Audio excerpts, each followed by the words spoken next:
750 কোটি টাকা আপনি খরচ করলেন মশা মারার জন্য। দ্বিতীয় কথা বলে, আমাদের যতগুলো বিল্ডিংয়ে আগুন ধরে মানুষ মারা গেছে তাদের ক্ষতিপূরণের কোনো ব্যবস্থা আছে? কোনো ব্যবস্থা নেই। সো ভাই যে জিনিসগুলো এখানে আলোকপাত করছেন এগুলো মানুষ জানেই না। আর আপনাদের মাধ্যমে বলতেছি, জামাতে ইসলামের লোককে আমি ভোটের সময় বলছি, আমি তো টিকিট বিক্রি করি, এই আমার নামে হচ্ছে দুর্নাম। টিকিট না, একটা জিনিস খালি চোখ বন্ধ করে দিবেন, এই লোকগুলো জীবনে আর যাই করুক একটা টাকাও মারবে না। আর যদি টাকা মারতে এটা জানেও না। আমার পরোয়ার ভাই এমপি ছিল না, তার আগে যে অবস্থা এখন তো মানে আরো খারাপ অবস্থা। তার মানে বাংলাদেশ জামাত ইসলামের লোক টাকা মারতে জানে না এবং টাকা মারবে না ইনশাল্লাহ। ওষুধের মধ্যে থাকে কেরোসিন। গত 55 বছরে তো দেখলেন মশা মারার ওষুধ দিয়ে মশা কিন্তু কমেনি। দ্বিতীয় আর একটা কথা, আমাদের সেলিম ভাইয়ের কিন্তু কিছু গুণ আছে। সেলিম ভাইয়ের অন্যতম একটা গুণ হচ্ছে তিনি সিলেটি, আর সিলেটি মানুষ মানেই লন্ডনী। সিলেটি মানুষ মানেই লন্ডনী। কেন লন্ডনের কথা বললাম? এই লন্ডনী মানুষগুলো কিভাবে একটা শহর গড়তে হয় তারা জানে, এটা তাদের রক্তের মধ্যে আছে, তাদের রক্তের মধ্যে আছে। এই যে তার বইয়ের মধ্যে দেখলাম যেখানে দেওয়া আছে কি আবর্জনা, ময়লা আবর্জনা। আপনি এখান থেকে প্রতিদিন কি করতেছেন, আমি আমার ফোনটা একটু দেখাই।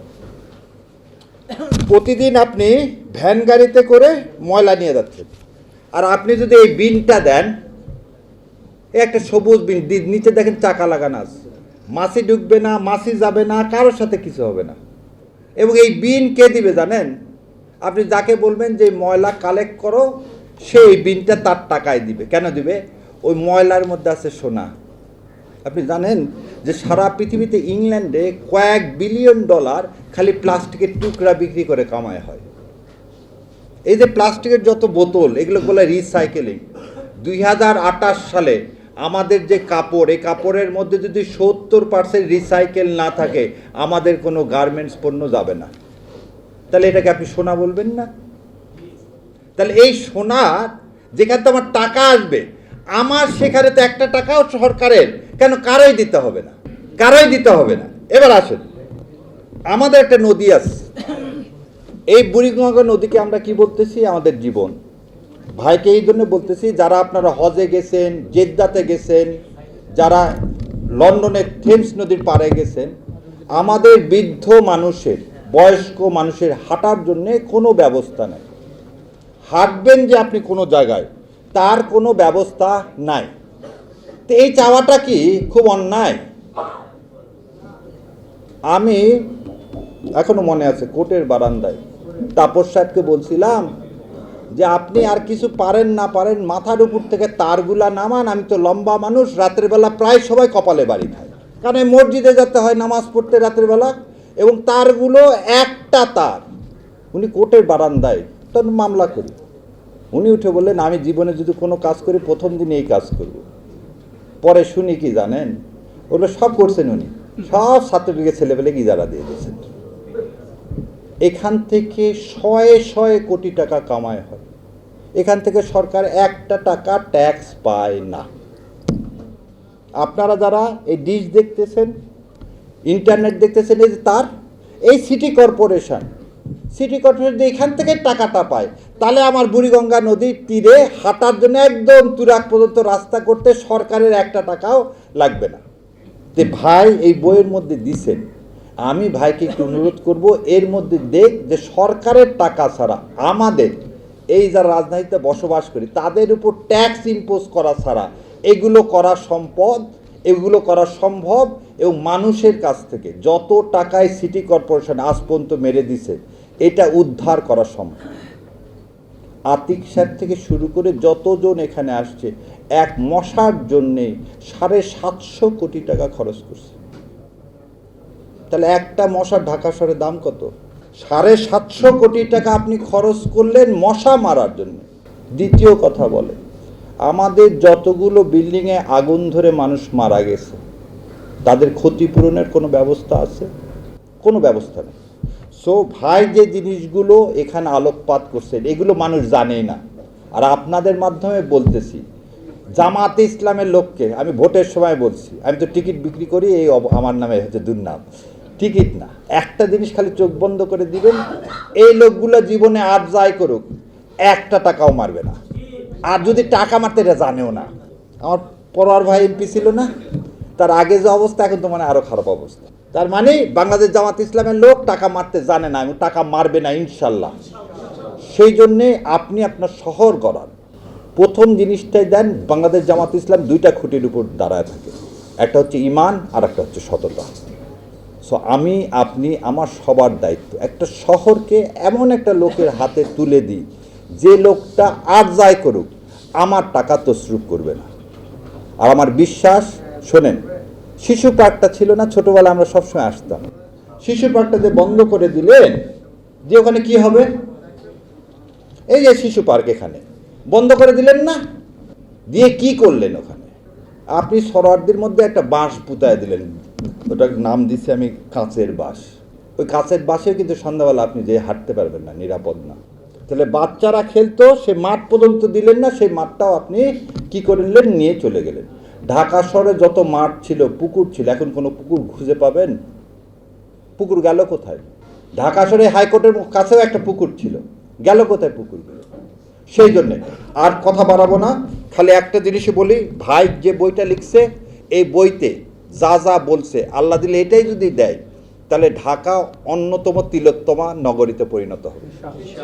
আর ইনশাল্লাহ ওই যে বললাম, সিলেটি মানুষ হলে আরেকটা গুণ আছে, তিনি ওই বিলাতি লোকদেরকে বলতে পারবে যে টাকা দিয়ে এখানে কি করো, রিসাইকেলিং পাওয়ার স্টেশন করো, সেই ইনভেস্টমেন্টও উনি নিয়ে আসতে পারবেন ইনশাল্লাহ। সেজন্য আল্লাহ আমাদের সবাইকে ইনশাল্লাহ, না ইনশাল্লাহ আমরা সবাই মিলে একটা জিনিস, যে প্ল্যান আছে যার সে করতে পারবে, আর যাই বলবে আই হ্যাভ এ প্ল্যান, তার কোনো প্ল্যান নাই। প্ল্যান থাকতে হবে, সেটা লেখার মধ্যে থাকতে হবে, না হলে আমি পকেটে নিলাম আমার একটা প্ল্যান আছে, কি প্ল্যান আছে আমি তো জানি না, টাকা মারার প্ল্যান আছে না দেশ গড়ার প্ল্যান আছে। তো আমার ভাইয়ের ওই বইয়ের মধ্যে দেওয়া আছে কীভাবে ঢাকা শহর গড়তে হবে। তো ইনশাল্লাহ আল্লাহ আমার ভাইকে কামিয়াবি করুক, এবং এই বইয়ের মাধ্যমে আমরা সবাই একজন সৎ নেতৃত্বকে খুঁজে বেড়াবো, এবং উনি যে কমিটমেন্ট করছেন এই কমিটমেন্টটাই হবে ইনশাল্লাহ এই ঢাকা শহরকে পুনর্গঠনের। আসসালামু আলাইকুম রহমতুল্লাহ বরকাতুহু।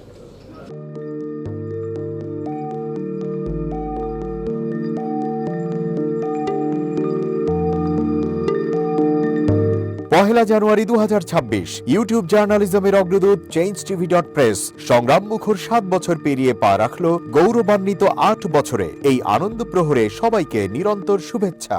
আমি নিজেকে ধন্যবাদ মনে করি, আমি সৌভাগ্যবান চেঞ্জ টিভির পক্ষ থেকে আমার সাক্ষাৎকার নেওয়ার জন্য তারা আসছেন, এবং চেঞ্জ টিভি দীর্ঘ 8 বছর ধরে এই কাজগুলি করছে।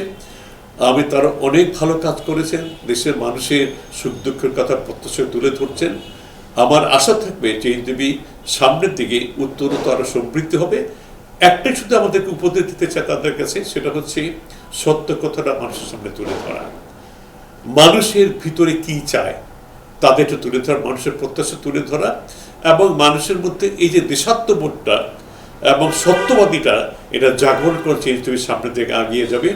এবং যারা দেশের কথা চিন্তা করে এবং দলমত নির্বিশেষে যে লোকগুলো আছে তারা দেশের কথা চিন্তা করে, দেশের উন্নয়নের কথা চিন্তা করে, কোনো পক্ষপাতিত্ব করে না, তাদের বক্তব্য দেশের মানুষের তুলে ধরা, এই কাজগুলি সামনে এগিয়ে নিয়ে যাবে, এটা আমার প্রত্যাশা।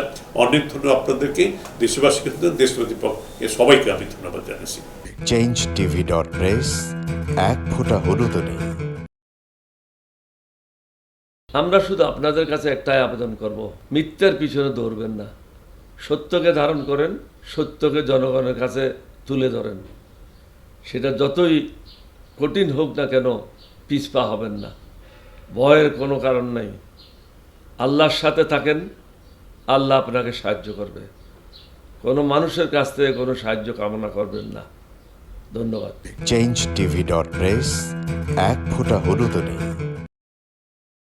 হ্যাঁ, চেঞ্জ টিভি আমি বিশেষ কারণে দেখি সুযোগ পেলে, বিশেষ করে তোমার অনুষ্ঠানটা যখন হয় আগে পরে আমি দেখে থাকি, ভালো লাগে, উপস্থাপনা ভালো, মোটামুটি সব কিছু ভালো। আমি তাদের শুভকামনা করি, এবং চেঞ্জ টিভি আমি আশা করি সবসময় নিরপেক্ষ, যেহেতু এই চেঞ্জ টিভিটা সংবাদ প্রচারের একটা মাধ্যম, সুতরাং সঠিক সংবাদটাই চেঞ্জ টিভি প্রচার করবে, এটাই আমার কামনা থাকবে তাদের কাছে, সেই সঙ্গে আমার শুভেচ্ছা থাকবে। changetv.press এক ফোঁটা হলুদও নেই। সুপ্রিয় দর্শক, এই চেঞ্জ টিভি বিগত 7 বছর ধরে খুবই গুরুত্বপূর্ণ ভূমিকা পালন করছে আমিরুল মোমিনিন মানিক। উনি তো এখন বাংলাদেশে একটা ন্যাশনাল ফিগার হয়ে দাঁড়িয়েছেন। তিনি সত্যকে ধারণ করে আছেন, সত্য প্রচার করে, সত্যের প্রকাশ করে, সত্য ধারণ করে তিনি একটা পরিবর্তন আনতে চেয়েছেন এই সমাজে। আমি আশা করি এটাতে অনেকে উদ্বুদ্ধ হয়েছেন এবং এই চেঞ্জ টিভির ভূমিকা অন্যকে অনুসরণ করার জন্য আমি আবেদন জানাবো। একই সাথে চেঞ্জ টিভির কর্তৃপক্ষ এবং দর্শক শ্রোতাকে আমার ব্যক্তিগত দোয়া এবং শুভেচ্ছা রইল। changetv.press এক ফোঁটা হলুদও নেই।